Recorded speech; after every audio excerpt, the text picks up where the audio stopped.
যত পর্যন্ত ইসরাককে তার শপথ না দিবে। একটাই মেসেজ দিচ্ছি, সে ইসরাককে চেক দেখ। আমাদের একটাই দাবি, আমরা রাজপথে আছি, রাজপথে থাকবো যতক্ষণ পর্যন্ত না দিবে। যতদিন যাবত আমাদের মেয়রকে তার পুনর্নিবাস বুঝিয়ে না দিবে ততদিন যাবত আমরা এগুলোই করে যাব। আমরা এই রাজপথেই থাকবো, উঠবো না। ইচ্ছা করছে বৈধ মেয়র, তাকে কেন দেওয়া হবে না? তাকে তো আইন পাশ করে সে এখানে আসছে, সে তো এইভাবে আসে নাই। সে 2020-এ যখন ইলেকশনটা হলো তখন ইসরাক হাজার ভোটে লাখো লাখো ভোটে পাস হয়েছে, কিন্তু তাকে দেওয়া হয় নাই।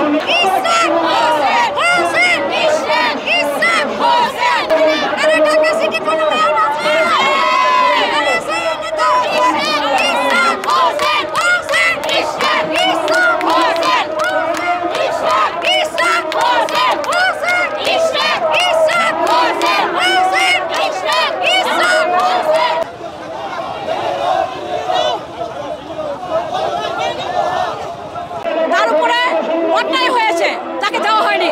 এখন সে আদালত থেকে রায় পেয়েছে, এখন কেন তাকে দেওয়া হবে না? কেন দেওয়া হবে না? আমাদের দেশে সবচেয়ে বড় হচ্ছে আইনের মাধ্যমে সে মেয়র পদ এখন পেয়েছে, তাকে দেওয়া একান্ত দরকার। এটাই ডক্টর ইউনূস, কেন ইউনূসের উপরে যে আছে তারও দেওয়া উচিত। এটা তাদের কর্তব্য আইনগতভাবে। আর যদি আমাদের দাবি না মানে তাহলে আমরা রাজপথ ছাড়বো না, রাজপথে আমরা থাকবো। দিন হোক রাত হোক যে কোনো সময় হোক আমরা রাজপথ ছাড়বো না। দরকার হয় ইসরাকের জন্য আমরা নিজে বলি হব, তারপর আমাদের ইসরাককে দাবি মানতে হবে, ইসরাকের দাবি মানতে হবে, আমাদের দাবি মানতে হবে। For more updates, follow us on Facebook, subscribe our YouTube channel, get the latest update on www.daily-sun.com.